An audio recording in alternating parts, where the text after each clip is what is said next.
the Honorable Minority Leader, and then after I will wrap it up. Thank you.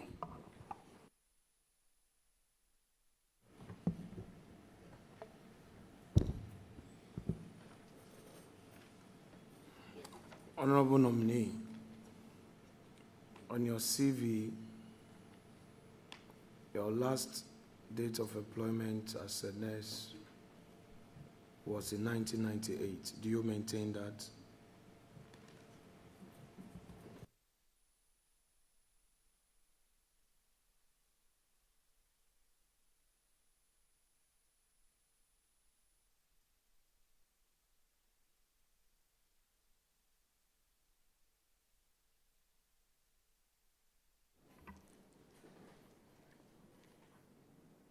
Thank you, Chairman.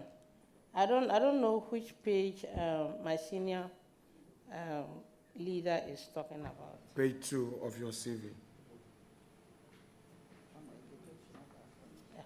Page 2 of my CV says that Educational background.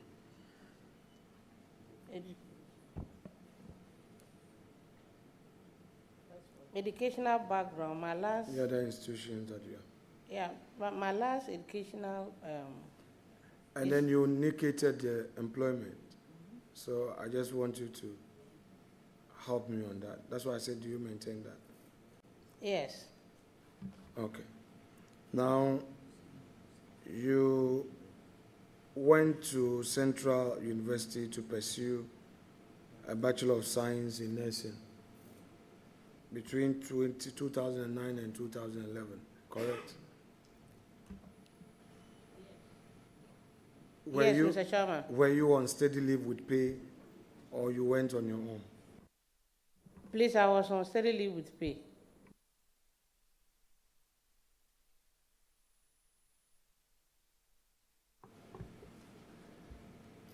Now go back to work experience. You have indicated that you worked between 2009 and 2011 as a nursing officer, Presbyterian Hospital, Boko, correct? Yes, Mr. Chairman. So, in other words, you left the nursing profession in 2011, correct? Yes, Mr. Chairman. You benefited from steady leave with pay, and upon graduation, you left the service, correct?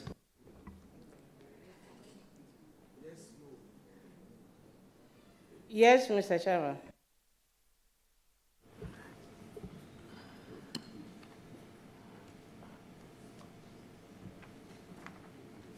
The state sponsored your studies, correct?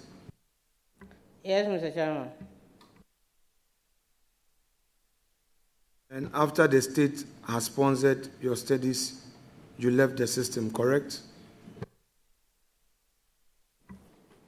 Mr. Chairman, I didn't leave the system. I was not working as a nurse. I continue my education. No.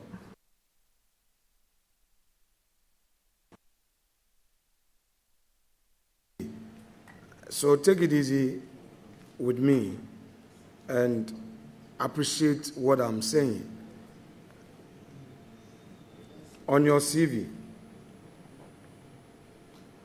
work experience. In fact, you have signed on that page to authenticate the records, correct? Yeah, I need you to answer for Hansan. Yes, please. Yes.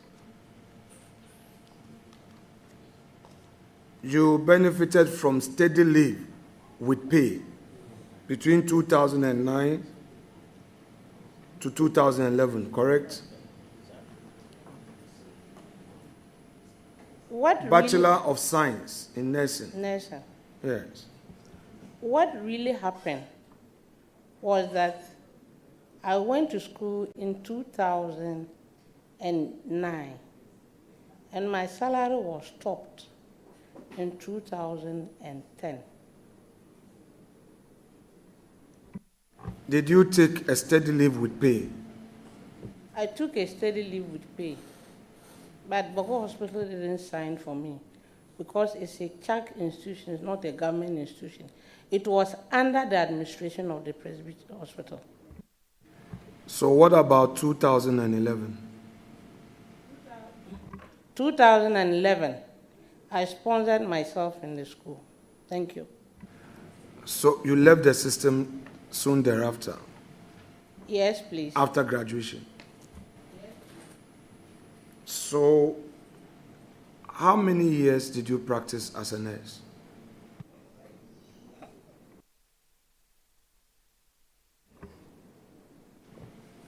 So your public service experience as a nurse is 11 years, correct? Yes, please. You okay or no? Ni ngbefa ni otayega. Ofane no mi awa colleague on kamami. Kanya mi me. You no chunu ye jame. Ofane da bi no mi ya school. Ni le na ote bokuno ya ote school ye jame, correct? Ofane ni ngbe middle school na ni ya chano ye new driving. Ngbe new driving na ninte transfer ya send my secondary school ni ya gbena. Ni ya chano ya bokuno nurses training college. Ni ngbe ni ne ta cholete six form na. When Honorable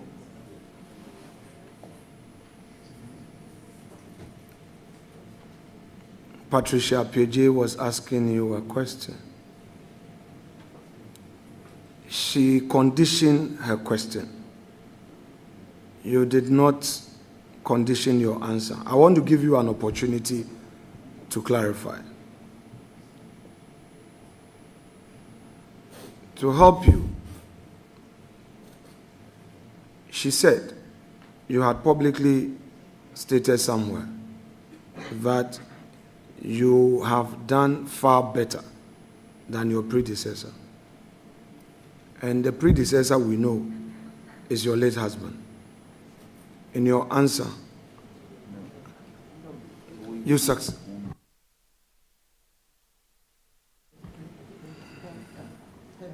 Thank you, Mr. Chair. I'm not done.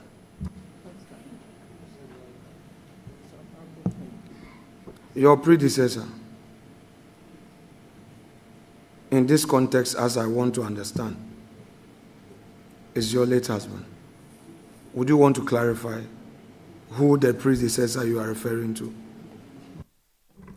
Thank you, Mr. Chairman. My predecessor is not my late husband. My predecessor is the former Deputy Minister of PTAG, Justice and Attorney General. Yes. Okay. Honorable Kienka. Okay, that's all right. He did one term. And yes, please. Your my dear did how many terms? He also did one term. So your issue of having done far better is only limited to Penkwa, not your husband, correct? Yes, please. Do I take it that it was a political statement? It was a political statement. You didn't really mean it. It's yes and no.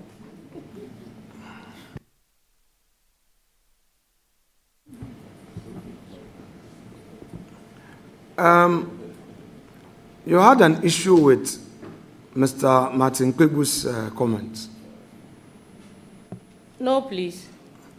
No, you did, because you said if it were to be so, then we should be having professors to man our ministries, and the health minister should have been a professor.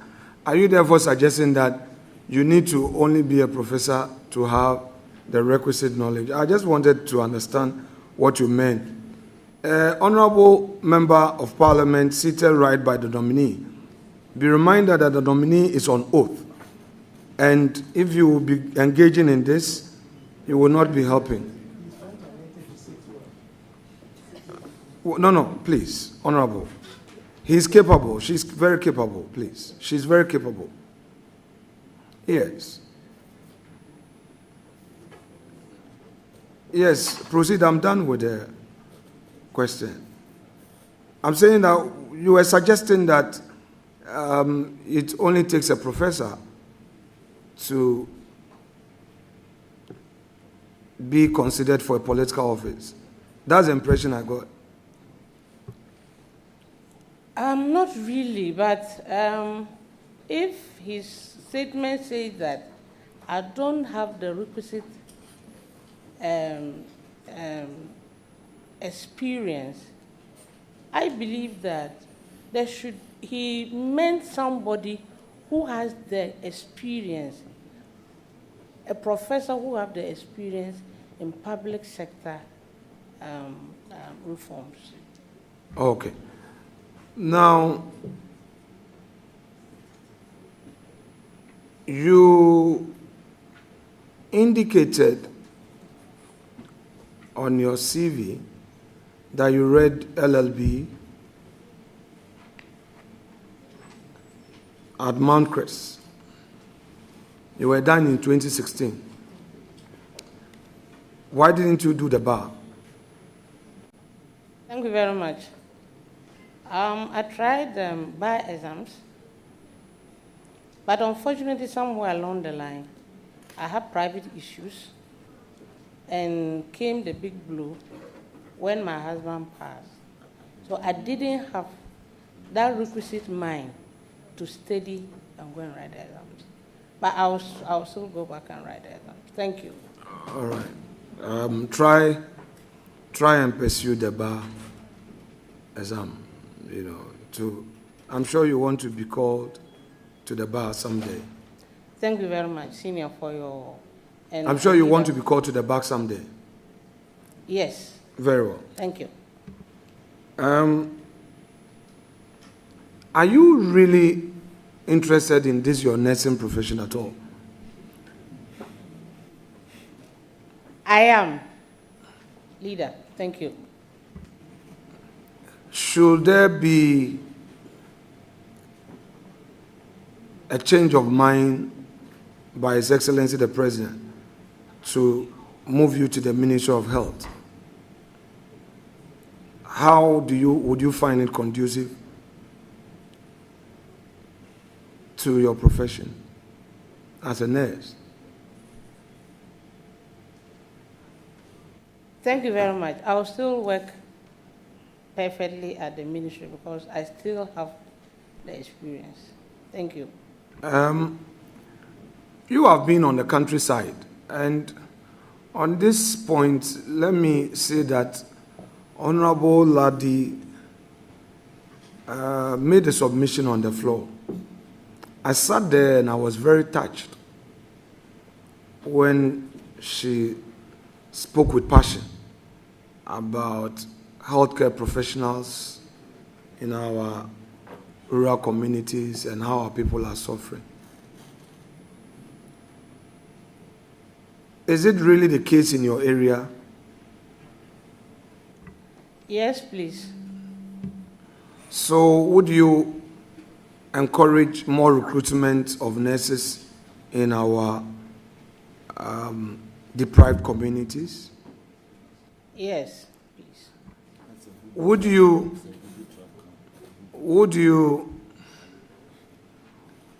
find it disturbing, a situation where, as you stated, there is a need to recruit more nurses, and that nurses have been recruited who are working, saving lives, and for some irregularities, supposedly, these nurses have to be sent home, as in dismissed? Would you find that disturbing? Because anytime a nurse is absent from a community, a life is in danger. You would agree with me on that? Thank you very much. I want you to answer without a partisan political hat. And your objectivity and your sincerity will shorten the process. I mean, I know you as a very sincere person. Yes, I will be hurt. Thank you. If somebody should die because NS didn't come to work. That assured, would you, as a public officer, I'm not even saying you being a minister of state, and I say so because only yesterday we were in government, and there were things that publicly we couldn't come out to say, critique our government, but in-house we could make suggestions to government that, oh, this particular policy, we hold a view that it could be varied, it could be done this way. Considering your peculiar challenge in your own constituency and elsewhere that you know, would you engage government to have a second look at this directive to terminate the appointment of nurses who were recruited after the elections? Thank you very much, Mr. Chair. I think, respectfully, my senior colleague and leader, I've answered these questions sincerely, that it is about engagement, it's about understanding the issues, it's about we having a collective agreement as to how we recruit people into our services. That would help us. Thank you very much.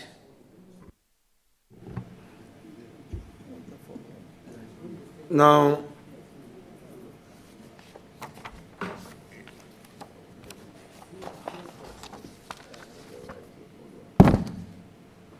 we obtained some information as part of our background check. And, you know, adverse findings about us or comments about us are like a bitter pill on our tongue. All of us politicians. Sometimes we are in self-denial, but those are bitter pills for healing. So take it in good faith. The little exercise I'm going to do. Is that okay? Don't be emotional about it. So your constituents were interviewed, and this is what they had to say about you. She is described as competent and capable leader with the ability to mobilize the grassroots. However, some of her constituents perceived her as indecisive, making her susceptible to external influences. This is a perception, but we are also in a perception-driven enterprise. Having heard this, and having regard to the fact that you are going to lead a public sector reform, what assurances do you have for those who perceive you as indecisive? Thank you very much, Mr. Chair. I believe that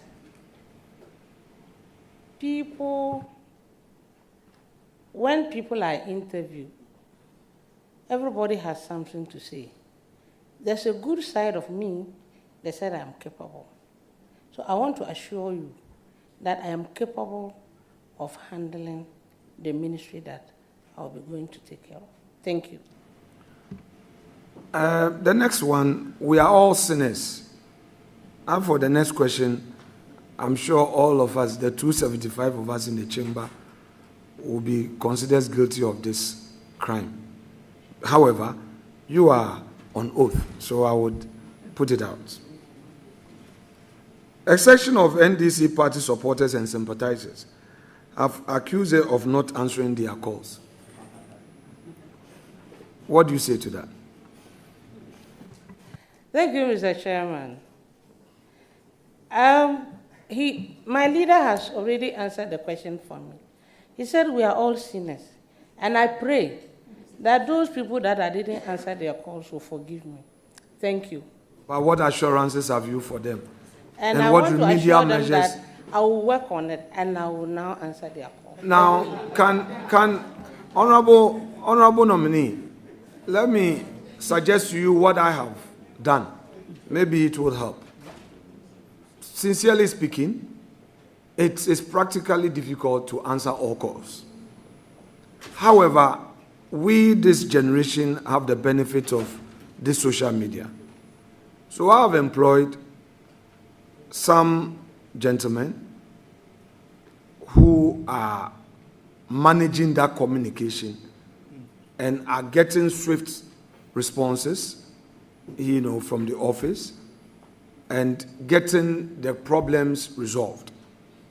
At least not 100%, but at least they are always responding to the phone call and relaying and responding. So I think you can adopt it with the necessary modification to suit your peculiar situation in your area. So try it. It's worked for me because it can be very overwhelming, so that's about it. However, they conclude by saying that you are known to be calm, a good listener, polite, respectful, and you relate well with people, especially your chiefs. So I would want you to take that, as a compliment and take advantage of those virtues to do your work. Now, there is also an issue that I need to bring to your attention. One of your own referees, you have provided referees, and one of your referees describes you as humble, respectful, but states strongly that you ought to be assertive in your dealings. Your own referees, one of them. It says that you are humble, respectful, but you ought to be assertive in your dealings. What do you say to that? Thank you very much for all the narration and the compliments. Those who reveal who I am, I'm grateful. Once somebody says something about you, the person wants you to work on it. I will do everything diligently in my power to work on all those, my flaws. Thank you. Honorable nominee,